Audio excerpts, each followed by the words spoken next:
Hi, my name is Antonella Casaldo. My nickname is Nelly. I work with B right now.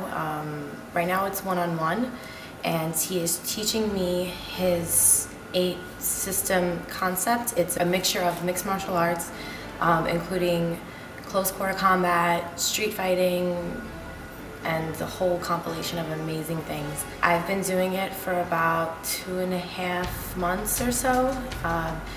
Almost 3 months, but the first month was a little bit broken up. We were still trying to figure everything out. But it's been really amazing work. It has definitely tested my patience and perseverance, and B is a great trainer. He's very good with reading people and understanding your strengths and weaknesses, and learning how to switch things up the moment he realizes you're getting frustrated. Right before you're about to shut down, he knows how to switch it up and keep you going. She definitely had some issues about self-confidence and feeling sort of safe just being alone anywhere in the city. She's doing great. With no martial experience, her punching, her kicking, the fact of her physicality and her gung-ho attitude is what people need to do to have self-protection.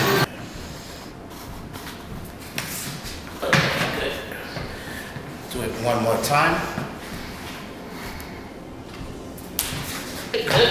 You see here, she's breaking my balance. She's getting into an arcing position, and she's taking control of the gun with 2 hands. B is my father, so I've been taught from a young age, ever since I was 5 years old. He taught me basic contact martial arts and just how to defend myself. I think that it gives a chance for women to actually be able to learn martial arts, because usually martial arts, people consider it or like know it from men doing it, and men actually working and being experts at martial arts. But it's actually great for women to learn about martial arts and how helpful it really is on an everyday basis. Not only does it help you protect yourself, but it also helps you with everyday situations, whether you're walking down the street or whether you're actually just getting a simple workout, and you know how to move, you know how to breathe. For women, it's a more empowerment situation, because you know that you feel powerful, you feel that you have strength, and not only defend yourself, but to be just a great woman. Go back. Yeah, I don't want you to make such a big motion of it. What I want you to do is slow it down and smooth it out. That's right. Yes. Good. Yeah. Relax.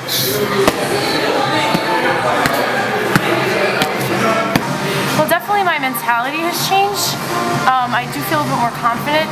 Well, last time we spoke, I was very concerned about walking by myself, and actually, like within a week of meeting with you last time, I had another person approach me, and for the first time ever, I didn't feel like a victim. The person was intimidated, ended up leaving me alone, which was interesting. I feel more confident. I'm definitely in better shape. People notice it before I notice it, and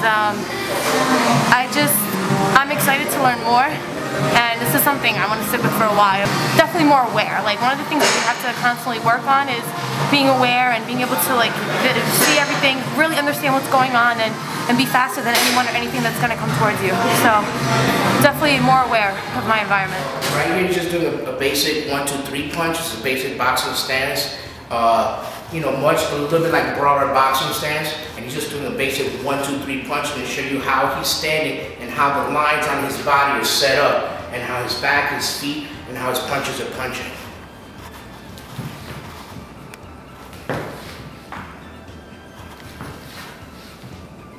Okay, at this portion, he's doing a 1-2-3 punch, but he's finishing off with a right hook. And what we're going to wind up doing is he's actually turning his foot on that last hook. So turn that hook on the last hook. Punch on it. There you go. What he's doing is trying to get the power on his stance so he can have power on that hook.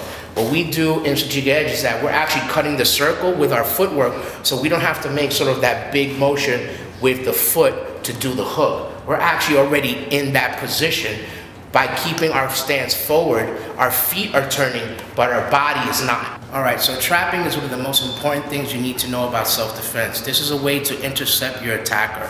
Whatever weapon or hand they're using to try to attack you, grab you, or do something in that type of a situation because they want to get to you, you're going to use your trapping hands to help defend yourself. And you're going to use it to also attack. So trapping is a very important aspect of martial arts. Not all martial arts do them. Some people have them, and everybody traps differently. SECQC, Strategic.Edge.Concepts for close quarter combat, we are going to use a simplified version of what H system is for the trapping technique. So we simplified it. Instead of going into a whole bunch of different drills for it, we're going to do is go basic with this stuff so anybody can pretty much learn it if you just practice it a little bit. You don't have to go to some specific school to learn every specific type of trapping. I mean, there's a way to simplify all of this. We want to sort of whittle away. We don't want to add on. So we're trying to get as simple as possible. We're going to use the basic, the knife technique that we showed before for hand trapping because this is covering your corners. By covering your corners, yeah, you can learn all these different type of trapping techniques and systems to block, which is definitely useful. But what we like to do is just go across. This is something that we call just tapping your hands. Keeping your thumbs inside, not closed.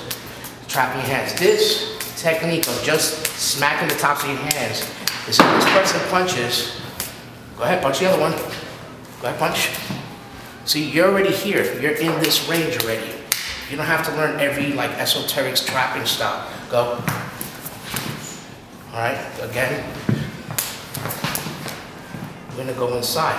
So we're just using this simple technique of trapping. Now, we go overhand is a sweeping action, it's like sweeping the back of your hands is the same thing as the top. So if we come, punch, see, we're just sweeping across in a figure 8 motion. Come across. Take over that corner. 2, 3, 4, 5. I'm Sharada Su. I work in a restaurant for one of the great chefs in New York, Mario Batali. I work at one of his restaurants in Port Chester. I'm a sous chef. And I like to study martial arts also. I got introduced to B. I met B and our former head coach Dave 2008 in White Plains Gym across from the DMV. I was just there browsing and I saw it and it looked a little bit like, you know, cage fighting, badass, all that stuff. And then I was like, let me see if I could get involved in it. And the first things they started teaching me, it didn't feel like martial arts at all.